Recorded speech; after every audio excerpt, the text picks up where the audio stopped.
Tu vois mon ventre là? Bon, je le sors à peine, hein, franchement. Non, je le sors pas en fait là. Il est juste là naturellement, hein. Et non, je ne suis pas enceinte. Je ne suis pas le premier homme enceinte.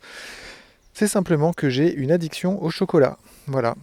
Voilà, c'est comme ça. Je pense que c'est important que j'en parle à un moment parce qu'on parle trop souvent des belles choses sur les réseaux, on parle des super réussites, on parle de oh regardez, j'avais un gros ventre et je l'ai perdu parce que la motivation tout ça.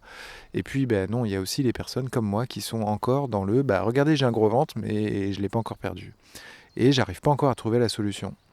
Il y a quelques mois, j'avais fait un super régime, j'étais ultra motivé, je sais pas d'où est venue cette motivation, une sorte de ras-le-bol général, une concordance, un alignement des planètes, c'était génial. Sauf que d'une part, j'ai perdu du poids trop rapidement. Et d'autre part, hein, le fameux effet yo-yo, bah, je sais maintenant, en tout cas pour moi, je sais pourquoi il est là. Hein. C'est pas la question du régime qui était pas bien fait ou je sais pas quoi, hein, même si c'est vrai que j'ai perdu trop rapidement. Non, l'effet yo-yo, il est que je n'ai pas géré mon émotionnel. Et oui, parce que pourquoi est-ce que je mange? Je mange parce que je mange mes émotions. Il est là le problème.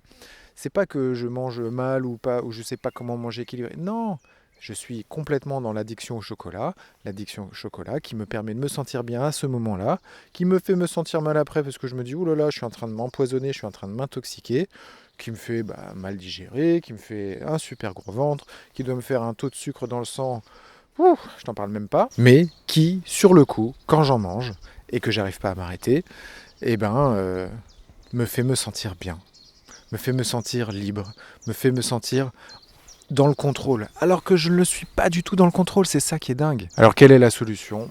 Bon alors là, franchement, je ne sais pas encore vraiment, si ce n'est si aller dans profondément dans l'émotionnel et de comprendre pourquoi. Pourquoi est-ce que je mange? C'est pas que je mange en fait le truc, c'est le pourquoi. Pourquoi est-ce que j'ai besoin de me sentir bien à ce moment-là comme ça? Qu'est-ce qui se passe dans mon cerveau? Qu'est-ce qui se passe dans ma conscience ou dans mon inconscient? Qu'est-ce que ça m'apporte de manger? Qu'est-ce que ça m'apporte ce sucre? Qu'est-ce que ça m'apporte ce sentiment de liberté? Et comment est-ce que je peux le retrouver, mais sans m'empoisonner? Et encore, moi j'ai la chance parce que c'est pas de l'alcool, c'est pas de la cigarette et c'est pas de la drogue non plus. C'est une forme de drogue, hein, mais au moins ça détruit pas autant que les autres choses que je viens de citer. Et puis ça n'a pas autant d'impact, ou voire pas du tout d'impact, sur mon entourage, si ce n'est que si quand même, je suis un assez mauvais exemple pour mes enfants, et ça c'est pas top. Mais bon, je leur parle du fait que j'essaye d'arrêter, je leur parle du fait que c'est difficile, je leur parle du fait que c'est pas bon pour la santé, et que manger comme ça, c'est vraiment pas une solution. Donc quelque part, ils apprennent aussi à travers mes expériences.